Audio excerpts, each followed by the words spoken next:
Друзья, всем привет, дорогие серферы, бездельники, наши любимые девианты. Сегодня у нас будет интересная беседа с интересным гостем, который уже неоднократно у нас был. Это посол Израиля в Украине Михаэль Бродский. Добрый вечер, Михаил. Добрый вечер, Юрий. Спасибо, что пригласили. Ну, как вас было не пригласить, когда в течение последних 3 недель Ближний Восток стал просто притчей во языцах в Украине. У нас появилось много специалистов, востоковедов, выдающихся. И, собственно говоря, не безосновательно, потому что произошло просто фундаментальное изменение ближневосточного порядка. И это отражается на мировом порядке, отражается на войне России с Украиной. И вот лучшее отражение, значит, того, что произошло для Израиля и для лучшего понимания нашими зрителями, я думаю, можно выразить цитатой египетского журналиста Усама Сарая, который сказал следующее. Башар Асад был последним арабским лидером, который выступал против философии Египта по вопросу решения ближневосточного конфликта посредством заключения мирных соглашений с Израилем. Асад — это последняя костяшка домино, весь мир приветствует подход Египта. Речь идет о том, что египтяне выступали против Кэмп-Дэвидских соглашений, когда их подписывал Садат. Сирийцы выступали. Сирийцы выступали, да. Угу. И после того, как Египет подписал это мирное соглашение, по сути, рамочное с Израилем, то Сирия оказалась во главе такого антиегипетского лагеря в арабском мире, куда там Ирак присоединился, там Ливия, много кто еще. И с этим была связана масса проблем для Египта. Такая оценка, она на самом деле демонстрирует фундаментальный сдвиг, который произошел. Потому что год назад, чуть больше года назад, когда была эта ужасная трагедия 7 октября, то Израиль начал военную операцию в Газе. И потом началось затягивание войны, потом была операция против Хезболлы, и были такие своеобразные качели, которые хорошо знакомы украинцам. После первых недель эйфории, что вот-вот мы их дожмем, гадов, вот они сейчас будут добиты, потом люди начинают задумываться, насколько это все долго, это отражается на экономике. И летом, я помню, этим летом уже и западная пресса, и на Foreign Affairs были статьи, и Washington Post везде, что Нетаньяху ошибся, и ситуация, для Израиля такая безысходная, по сути, потому что явно затягивание войны. И вдруг мы видим, как в течение буквально нескольких месяцев, как-то все такое дых-дых-дых-дых-дых разложилось, в такой пасьянс, абсолютно неожиданный для всех. Вот эта ситуация, которая возникла после бегства Башара Асада для Израиля. Можно ли говорить о том, что теперь многие, скажем так, проекты, многие мечты, которые были у Израиля, например, по поводу энергетики, по поводу всех этих газопроводов, которые с Катара идут на Европу, по поводу шелкового пути из Индии, это же тоже один из таких важных логистических проектов, что это может стать реальностью. Или же наоборот, в ближнесрочной перспективе это блестящая победа для Тель-Авива, но удары по Сирии, которые сейчас каждый день фактически Цахал наносит, говорит о том, что Израиль не уверен в том, что там в долгосрочном плане все стабилизировалось. Наверное, нужно начать с того, что Ближний Восток — это, наверное, самая сейсмическая зона вообще в мире в плане политических процессов. Ближний Восток бурлит уже не первый год, уже много лет там происходят события, которые влияют на весь мир. И то, что произошло в Сирии в последнее время, это отчасти продолжение процесса так называемой арабской весны, которая началась в Северной Африке, вообще вы помните, в Тунисе, в Египте, и в той же Сирии тоже начались процессы, которые с опозданием получается, на 14 лет завершились падением режима Асада. По поводу ситуации в Сирии сегодня больше вопросов, чем ответов. Мы не знаем, как будет выглядеть Сирия завтра или через неделю, тем более, как она будет выглядеть через год или через 5 лет. Хочу напомнить о том, что было в Египте. Вы помните, когда была революция на площади Тахрир, в Египте вышли люди, все говорили о демократических преобразованиях, все говорили о том, что Египет станет свободной, либеральной, демократической страной. В итоге к власти пришли братья-мусульмане и на какой-то период установили там свои законы, свои порядки. И закончилось это военным переворотом, в результате которого к власти пришли военные и до сих пор находятся у власти. Такие же события могут происходить и в Сирии. Поэтому мы не знаем, кто придет в итоге к власти в Сирии. Сирия – это лоскутное одеяло, там очень много группировок, очень много народностей, это не монолитное общество, там не только мусульмане, понятно, что там есть шииты и сунниты, но кроме шиитов и суннитов там есть христиане, там есть алавиты, там есть изиды, там есть курды, Друзы. и много-много-много еще кого, и у них у всех свои интересы, и это только в том, что касается сирийского населения, а если брать интересы других стран, которые вовлечены в процессы в Сирии, то это колоссальные интересы практически всех главных игроков на международной арене. Это и Соединенные Штаты, и Франция в каком-то смысле, это Россия, это Израиль, это Саудовская Аравия, это Турция, безусловно, играет колоссальную роль и так далее. И как все эти интересы, часто противоречащие, к чему они в итоге приведут, сейчас никто не сможет сказать, невозможно это сказать. Будем смотреть. С точки зрения Израиля, нас этот процесс очень беспокоит. Это наши соседи, это страна, с которой у нас есть общая граница, от которой исходила угроза всю историю существования Израиля, потому что с 1948 года Сирия была среди тех стран, которые напали на Израиль, и мы одержали победу в рамках войны за независимость. После этого мы воевали с Сирией войну шестидневную 1967 года. Мы воевали с Сирией, очень тяжелые бои были на Голландских высотах во время войны Судного дня 1973 года. Поэтому наша история взаимоотношений с Сирией – это история непрекращающихся войн и холодного периода, холодных войн, когда между нами не было военных столкновений, но никогда между нами не было дружественных отношений и не было дипломатических отношений. Если новая власть захочет, прежде всего, признать Израиль и захочет установить нормальные отношения, мы будем это приветствовать. Пока, я думаю, что у новой власти хватает проблем и хватает забот внутри Сирии, как стабилизировать ситуацию, потому что история сирийская только начинается. Она далека от завершения сегодня. Но мы видим, как новая власть она в Сирии, она не делает каких-то резких заявлений против Израиля. Она вообще никаких заявлений против Израиля не делала, кроме того, что когда Израиль начал наносить удары воздушные по этим всем складам, по системам ПВО, то значит, они сказали, что у нас нет сил сейчас бороться с Израилем. В этой ситуации, может быть, Израиль спешит, когда понятно, почему он это делает. В той логике, что вы сказали, непонимание того, какая там власть установится, возможно, это будет какой-то новый исламистский режим, возможно, это будет режим лояльный Ирану. Нужно максимально вынести военный потенциал, значит, асадовской армии для того, чтобы он потом не был использован против Израиля. Но, в принципе, с точки зрения формирования отношений с новым правительством, наверное, это тоже не в лучшее его положение ставит, потому что, по сути, там Израиль заходит на сирийскую территорию, там создает какой-то коридор безопасности, и тем самым это вызывает массу вопросов у многих там сирийцев, которые, мягко говоря, многие не являются симпатиками Израиля. Там, да? И это развивает такие конспирологические истории, что за этим стоял Израиль в том числе. Вот в принципе, вообще, как вот эта ситуация, она, два вопроса получается, как она застала Израиль, насколько Израиль был внутри вот этого сценария? Израиль однозначно не был внутри, в Израиле никто не предполагал, что такое может произойти. Я не думаю, что даже в Турции, которая в большей степени стоит за тем, что произошло, предполагали, что у вот этого вот движения сопротивления, что они достигнут такого успеха и в течение нескольких дней возьмут Дамаск, что сирийская армия просто разбежится, что Асад будет вынужден бежать, и что будет такой колоссальный успех. Я не думаю, мог ли кто-то прогнозировать, что будет такой успех. Но косвенно, конечно, Израиль способствовал тем событиям, которые произошли, потому что, ослабив Хизбаллу, это та сила, на которую в том числе опирался сирийский режим, ослабив Иран косвенно, мы способствовали тому, что оппозиция нашла правильный момент и смогла практически без всякого сопротивления со стороны сирийского режима захватить власть в Дамаске.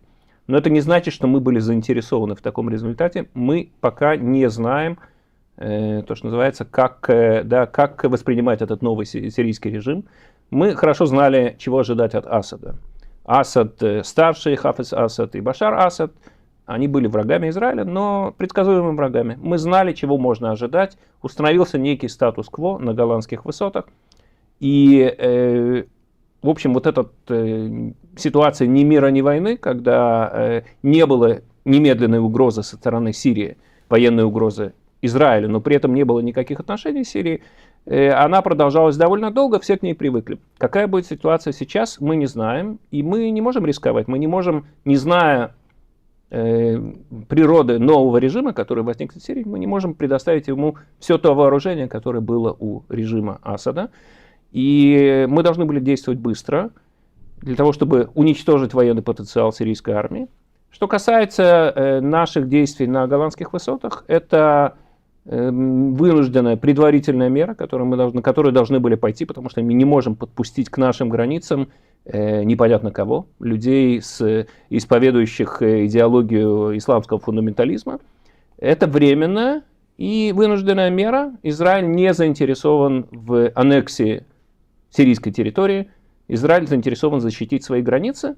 И, естественно, Израиль действует, исходя из тех уроков, которые мы извлекли 7 октября, когда на нас произошло нападение со стороны Хамас. Мы понимаем, что ничего подобного мы допустить не можем, на этот раз со стороны Сирии. А если бы мы не пошли на такой шаг, то теоретически там также могли бы возникнуть элементы, которые захотели бы совершить нечто подобное тому, что Хамас сделал 7 октября. Ну вот новость есть, наши зрители пишут, Катя Гудиш, Джулани призвал все ответвления палестинского сопротивления Хамаса, исламского джихада собирать все вещи и идти на выход из Сирии. Мы не позволим использовать территорию Сирии для атак против Израиля. Это очень хорошая новость, это очень положительный сигнал.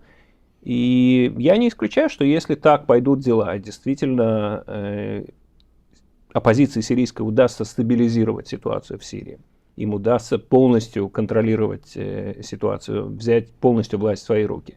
И если они будут придерживаться вот этого миролюбивого, умеренного курса, я не исключаю, что у нас будут в итоге вполне нормальные отношения с Сирией, сирийским режимом. Потому что Сирия нам не враг, у нас нет никаких претензий к Сирии, и мы можем вполне решить все проблемы, которые между нами существуют.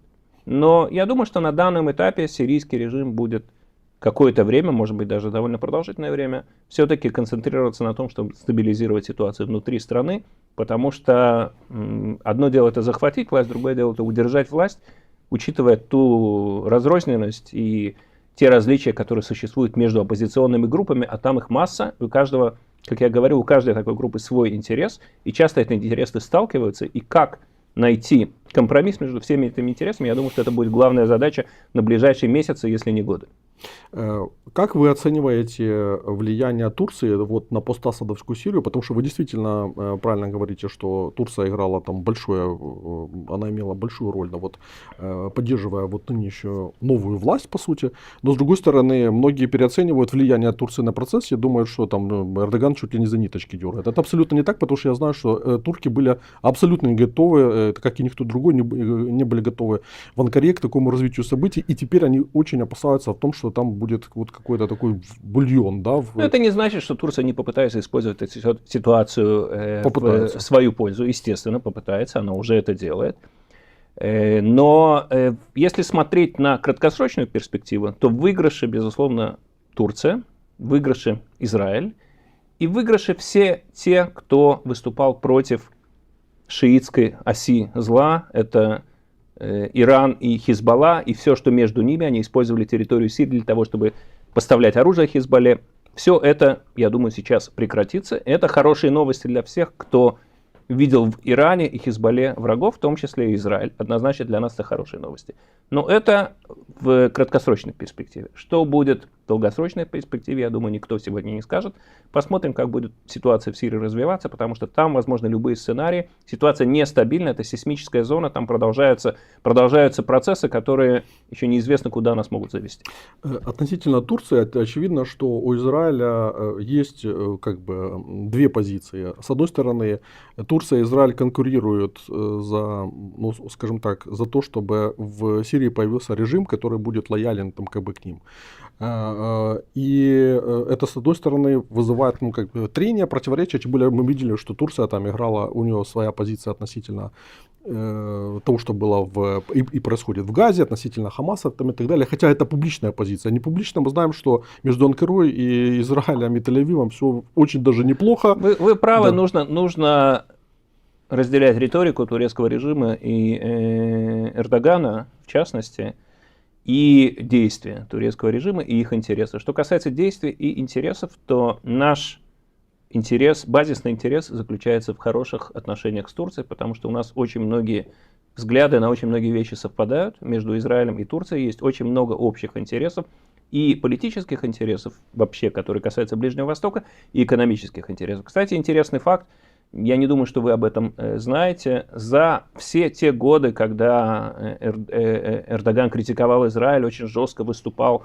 против Израиля и чуть ли не разрывал дипломатические отношения, торговый оборот между Израилем и Турцией постоянно рос. Экономика, бизнес работают прекрасно. Есть очень много совпадений по очень многим вопросам. И в той же Турции далеко не все рады этому курсу Эрдогана, антиизраильской риторике Эрдогана. И на уровне бизнесменов, на уровне элит, на уровне армии и разведывательных служб у нас прекрасные, до сих пор, несмотря ни на что, прекрасные отношения с Турцией. Да, у вас даже сотрудничество в сфере ВПК очень даже неплохое. Да. Так вот когда вы говорили о том, что эта ситуация разорвала вот эту ось, которую выстраивал Иран, то по большому счету может формироваться же другая ось на базе экономических интересов, прежде всего, которая соединит, по сути, Южное Средиземноморье, начиная там от Египта и, возможно, там дальше, как бы там Ливию там, и все остальные страны, которые идут по цепочке, и вниз туда, на юг, через Израиль на Турцию, через Сирию и на Европу. То есть появляются все возможности для того, чтобы появилась логистика, которая никогда не была. Вы правы, совершенно правы. А если еще учесть, что в первую каденцию Трампа был начат процесс вот этих авраамических соглашений, установления дипломатических отношений между Израилем и арабскими странами, можно предположить, что сейчас Трамп, после того, как придет к власти в Белом доме 20 января, возобновит этот процесс. И на повестке дня, конечно, главный вопрос для Ближнего Востока – это отношения между Израилем и Саудовской Аравией. Это то, о чем мы говорили многие годы, это то, к чему мы вплотную практически подошли до 7 октября, но события 7 октября отложили этот вопрос в сторону. Сейчас самое время вернуться к обсуждению этого вопроса, потому что это реально поменяет Ближний Восток. Вот эта связка между Израилем и Саудовской Аравией, учитывая, что у нас уже есть отношения дипломатические с Эмиратами, с Бахрейном, с Египтом, с Иорданией и с некоторыми странами Северной Африки, Марокко, Судан, это все может в корне поменять Ближний Восток, и мы не узнаем Ближний Восток уже через несколько лет. При благоприятном стечении обстоятельств на Ближнем Востоке, к сожалению, нельзя загадывать надолго и нельзя знать, что произойдет, потому что часто вещи происходят неожиданно, как то, что произошло в Сирии, например. Но очевидно, что ключевым элементом вот запуска этого процесса будет прекращение войны в Газе, потому что саудиты, и не только саудиты, ставят напрямую как бы, вот, зависимость. Я бы сказал, не только прекращение войны, а политическое решение должно быть найдено ситуации в Газе, потому что война практически закончена в Газе, все военные цели или почти все военные цели достигнуты. И сегодня, когда мы с вами общаемся, по сообщениям прессы, буквально в течение нескольких дней есть шанс, что будет подписано соглашение о возвращении израильских заложников. Для нас это тема номер один, для израильского общества тема номер один. Возвращение наших заложников. Там по-прежнему остается более 100 заложников. Мы, к сожалению, не знаем, сколько из них в живых осталось, но мы надеемся, что все они вернутся домой. И будет достигнут некий компромисс по сектору Газа. Это не значит, что ситуация там полностью нормализуется, потому что сектор Газа сегодня после израильской операции находится в плачевной ситуации, в плачевном состоянии. Израиль не планирует оставаться там надолго, но мы понимаем, что какое-то время нам придется контролировать ситуацию. И мы будем совместно с арабскими странами, будем искать, и не только с арабскими странами, Соединенными Штатами, будем искать политическое решение вопроса сектора Газа, потому что там должно образоваться новое правительство, должны прийти силы, которые признают Израиль, которые изменят курс на уничтожение Израиля и на поддержку террора и будут отстраивать сектор Газа при помощи международного сообщества и при помощи Израиля. В таком случае Израиль будет готов помогать всеми силами, чтобы сектор Газа стал процветающим местом, и потенциал для этого есть, просто Хамас использовал это совсем в других целях. Ну, вот сегодня как раз представитель Хамаса в интервью Вашингтон-Пост сказал, что мы отказались от требования о полном прекращении войны и выводе Цахала с сектора Газа. Мы настаиваем на том, чтобы палестинцам разрешили вернуться на север сектора Газа. Но очевидно, что если это произойдет, то они опять будут прикрываться как бы там гражданскими, там, да, для того, чтобы... В том-то и дело, мы хорошо знаем Хамас, мы хорошо знаем, на что он способен, и мы сделаем все, чтобы не повторили события 7 октября. Для этого мы должны будем контролировать хотя бы какое-то время север сектора Газа, и мы должны получить гарантии от тех, кто в итоге будет контролировать сектор Газа, что ничего подобного не произойдет. Но для этого должны произойти фундаментальные изменения в секторе Газа. Это не значит, что нам дадут обещания, и мы будем на это полагаться. Нет, ни на какие обещания мы уже полагаться, конечно, не будем.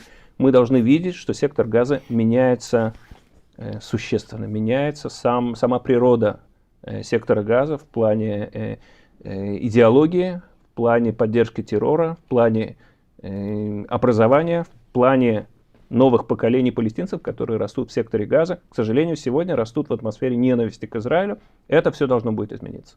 Вот этот чудовищный удар, который получил Иран из-за того, что фактически в течение года рассыпались как бы ряд ключевых элементов его политики на Ближнем Востоке. По большому счету, этот фактор он должен стимулировать саудитов и другие там монархии залива, там, да, и других игроков в регионе, я имею в виду из суннитского лагеря, принуждать вот Хамас там сдавать позиции для того, чтобы выйти вот на вот эти вот большую сделку. Ну, это, собственно, то, что и происходит сегодня. Хамас существенно утратил свои позиции в секторе Газа. И мы надеемся, что Хамас не вернется в сектор Газа. Мы не допустим ситуации, чтобы Хамас оставался у власти в секторе Газа, потому что это путь к возобновлению возможностей в плане террора, это путь в итоге к очередному 7 октября. Мы на это пойти не можем, этого не будет. Сирия, которая осталась без ПВО, из-за того, что вот Цахал за последние там 2 недели там подчистил это все, фактически перестала выполнять функцию антиракетного щита Ирана, потому что точно так же, как Израиль использует Иорданию в качестве прикрытия вместе с Штатами, там, да, и там работает по системе ПВО, истребители, точно так же и Сирия использовалась Ираном, и ее ПВО, и российское ПВО, кстати, как бы, которое там тоже находилось, и еще находится. То есть сейчас возникла дыра, которая в принципе ослабляет позиции Ирана защитить там свои объекты уже на своей территории, потому что иракская территория там тоже слабо прикрыта. И, соответственно, означает ли это, что Израиль будет пытаться, или у него, ну, я не знаю, для дипломата это, наверное, неправильный вопрос, я переформулирую, что у Израиля появляются возможности для влияния на внутреннюю ситуацию в Иране, поскольку Нетаньяху в одном из последних сообщений сказал, что типа мы как бы уже в ближайшее время народ Ирана там будет свободен, вот что-то в таком ключе. У Израиля и так были довольно обширные возможности в Иране. Мы это показали совсем недавно, когда проводили несколько контратак против иранских объектов. И никакая иранская ПВО не смогла нам помешать поразить те объекты, которые мы выбрали для поражения. Что будет дальше с Ираном, зависит от Ирана прежде всего. Мы совершенно четко и недвусмысленно сказали, что мы не допустим превращения Ирана в ядерную державу. Что сделает Иран с этим посланием? И сегодня... Особенно после избрания Трампа, я думаю, что это наш общий месседж Ирану, общий американо-израильский месседж Ирану. Иран не будет ядерной державой, что бы ни произошло. Теперь это зависит от Ирана. Будут ли они дальше развивать свою ядерную программу, подойдут ли они вплотную к созданию ядерной бомбы. Тогда возможны любые сценарии развития событий. Или они поймут, что это невыгодно для них, они пойдут на уступки в этом вопросе, они пойдут на соглашение с Западом, которая обеспечит то, что Иран в обозримом будущем не станет ядерной державой. Сегодня мяч находится на иранской половине поля, поэтому все зависит от них, но все месседжи, которые должны были быть направлены Ирану, они их получили, надеюсь, они их поняли и восприняли так, как они действительно звучат, а звучат они очень серьезно.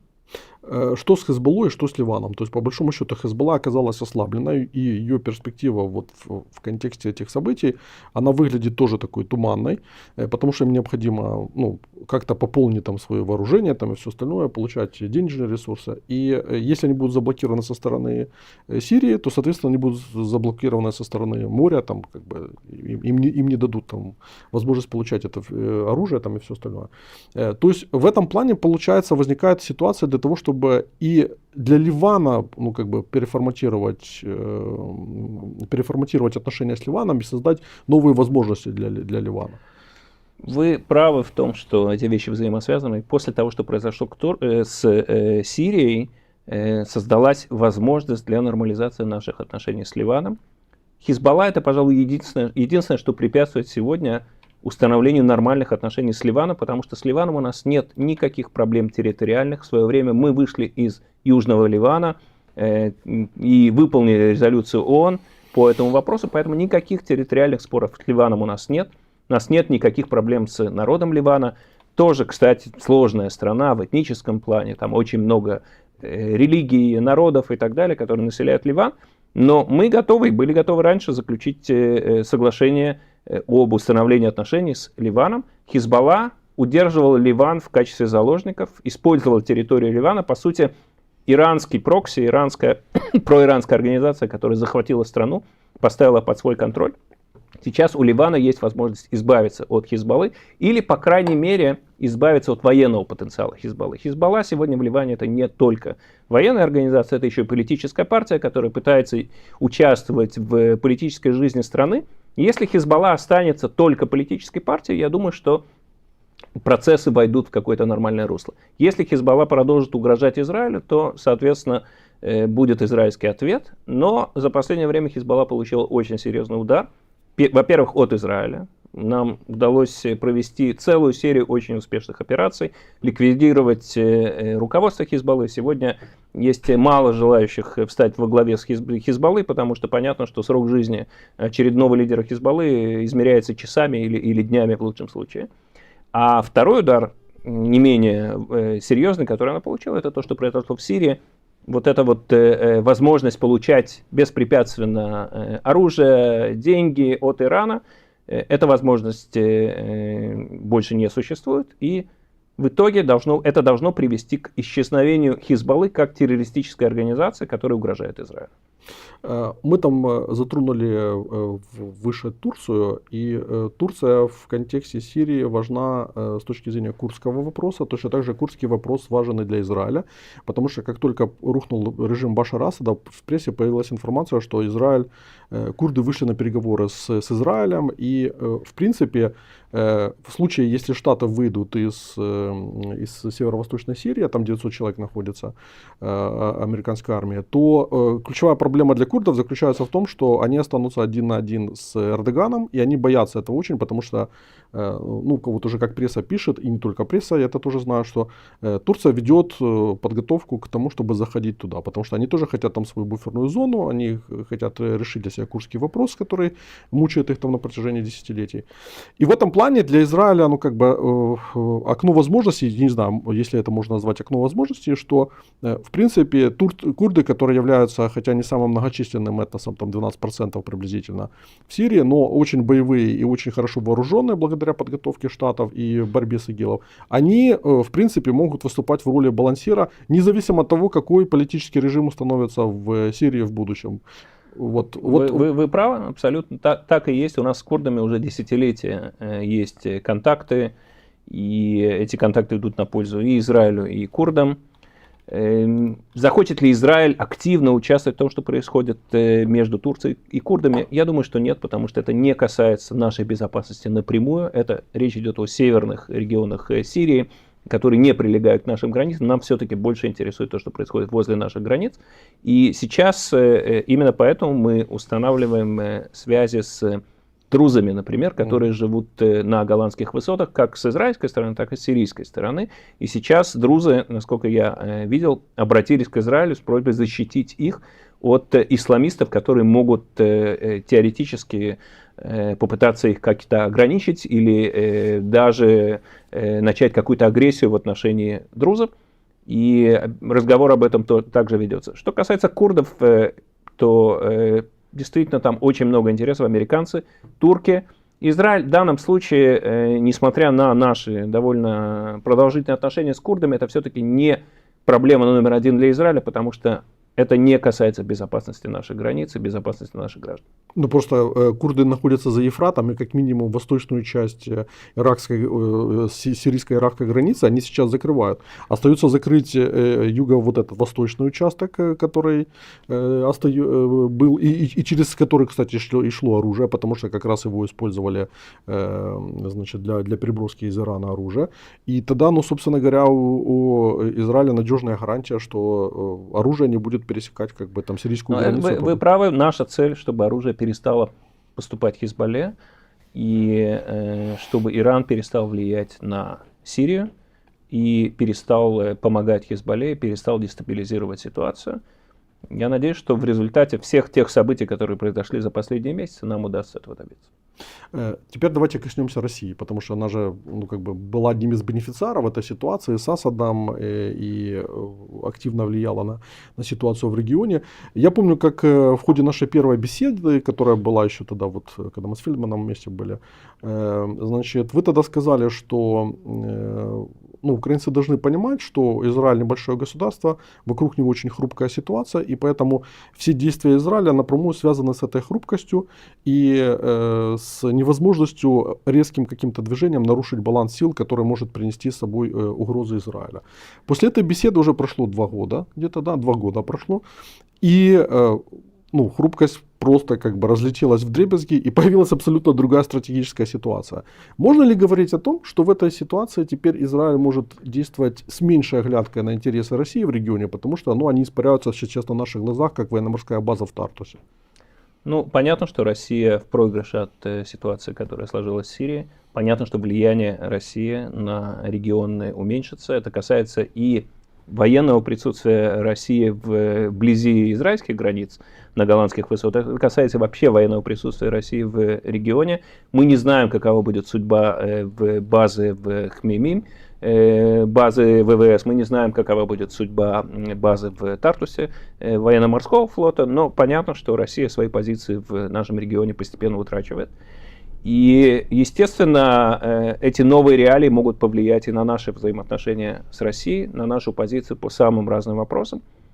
Я не знаю, сейчас сложно, конечно, сказать пока, как это повлияет, но Израиль, естественно, будет действовать в соответствии с новой ситуацией и будет выстраивать свои приоритеты в соответствии с теми реалиями, которые создаются на Ближнем Востоке. Но важно отметить, что процесс не закончен, процесс идет. И в данной ситуации всем нужно быть осторожным и не делать слишком быстрых выводов, потому что процесс еще далек от завершения. То, что произошло в последние недели, это начало процесса, это не его окончание. Поэтому нужно дождаться, пока будет какой-то статус-кво установлен, в том числе в Сирии. До сих пор мы не знаем, как будет выглядеть Сирия, какую политику она будет вести, какие у нее будут отношения с Турцией, с Россией, с Соединенными Штатами. Можно только предполагать, но процесс находится только в самом начале. Угу. Значит, тогда в этом контексте теперь вопрос по Украине, потому что в Украине у нас как бы люди горячие, и все ждали, что Израиль там будет поддавать, значит, поддержку оружием, там, технологиями там, и так далее. Хотя на самом деле мы прекрасно понимаем, что даже если Израиль что-то делает, он это всегда делает тихо, и это просто лучше вслух не произносить. Это касается не только Израиля, это вообще касается военно-технического сотрудничества с любой страной. К сожалению, в Украине это многие не понимают и все время ждут публичных заявлений относительно вот этого, что вот кто-то нас опять поддерживает или начинает поддерживать. Поэтому я не буду задавать этот вопрос, он был бы глупым, и я бы не получил ответа. Я задам вопрос о характеристике наших отношений, потому что, опять-таки, 2 года назад, когда мы разговаривали, то там были заявления нашего посла какие-то, были какие-то, возникали сложности, связанные с тем, что то Украина там резолюцию поддерживала, которую в Израиле трактовали как антиизраильскую, происходит, то потом Израиль там принимал какое-то решение, в Украине там трактовали соответствующим образом. Но, тем не менее, 2 года прошло, ну, какой-то катастрофы, я вижу, в наших отношениях не произошло. Может быть, и это в том числе и ваша заслуга, скорее всего, это ваша заслуга. Как вы характеризуете эти отношения дипломатическим языком? Ну, знаете, у нас на сегодняшний день довольно спокойные, можно даже сказать, ровные отношения. Связано это, конечно, с тем, что что обе страны заняты своими войнами. Мы заняты войной на Ближнем Востоке, Украина занята войной с Россией. И многое в наших отношениях будет зависеть от того, чем закончится война. И война в Украине, и война на Ближнем Востоке. Я думаю, все в наших отношениях будет зависеть от этого. Но на сегодняшний день я хочу, кстати, вы сказали по поводу военно-технического сотрудничества, но украинский посол в Израиле недавно сказал, что он доволен уровнем военно-технического сотрудничества, а мне нечего к этому добавить. Поэтому и в этом вопросе я думаю, что ситуация, если Украина довольна, то Израиль тем более доволен. А в остальных вопросах я думаю, что мы вернемся к более активному сотрудничеству, когда будет ясность и на Ближнем Востоке, и здесь. Угу. По поводу перспективы вот этих вот газопроводов, нефтепроводов из Катара, там, из Саудовской Аравии, то есть очевидно, что без того, как стабилизируется ситуация в Сирии, рано там об этом еще говорить, потому что у нас уже там рисуют чуть ли не такие карты, как все полетит, как все обогатятся. Вот. Но тем не менее, в принципе, можно ли говорить о том, что это может быть реальностью? Потому что есть Левиафан, газовое месторождение как бы в самом у берегов там, Израиля, Кипра, как бы, там, да, которое уже используется, там, разрабатывается. И в принципе этот газ тоже мог бы там, идти в Европу, в том числе по наземному пути. Поэтому тут не только интересы саудитов там, или катарцев, тут и израильские интересы могут быть запакованы. Возможности колоссальные. Я думаю, мы впервые приблизились к тому, что еще наш покойный президент Шимон Перес назвал новый Ближний Восток, когда взаимоотношения будут строиться исключительно на основе выгоды и интересов, экономических интересов стран, а не на основе идеологии или религиозных войн. Это была его такая великая мечта, которая разбилась о реальность в то время. Сегодня мы, возможно, нужно с оговоркой это сказать, потому что мы не знаем, чем эти процессы закончатся. Но, возможно, если все пойдет в положительном ключе и все наши надежды на изменения оправдаются, мы сможем извлечь экономический потенциал, потому что Ближний Восток находится это крайне важный регион, который связывает многие другие регионы, континенты. И если там установится мир и будет стабильность, то, конечно, экономические выгоды можно извлекать на протяжении столетий после этого. Это и в плане энергии, и в плане торговли, и в плане финансовом. И посмотрите, как увеличилась торговля и вообще экономические отношения между Израилем и Объединенными Арабскими Эмиратами с тех пор, как мы заключили соглашение об установлении дипломатических отношений. В несколько раз. Взаимовыгодная торговля, израильтяне массово приезжают в Дубай, различные проекты, инвестиции в технологии и так далее. Все это может затронуть весь Ближний Восток, прежде всего Саудовская Аравия, с колоссальными ресурсами в плане финансовом, с колоссальными земельными ресурсами, с колоссальными потребностями в плане инфраструктуры, технологий и так далее. Это практически неограниченный потенциал, который мы сможем начать использовать, если ситуация стабилизируется и произойдут те изменения, о которых мы говорим. Хорошо. Я думаю, на этом мы закончим. У нас такой получился быстрый, динамичный и отличный диалог. Михаил Бродский с нами был. Я всем предлагаю подписаться на его канал в Телеграме. У меня в телеге в описании к эфиру я дал ссылочку, поэтому вот подписывайтесь. В описании к эфиру у меня на YouTube канале тоже будет эта ссылочка. Поэтому всех, кто интересуется Ближним Востоком и нашими отношениями с Израилем, вот милости просим. И не только, я думаю, не только этим темам, потому что Михаил человек разносторонний и интересный. Спасибо за то, что пришли. В 19:00 у нас будет эфир с Тышкевичем. Они там подготовили сценарий окончания войны. Поэтому не переключайтесь. Через 20 минут включайтесь. Пока.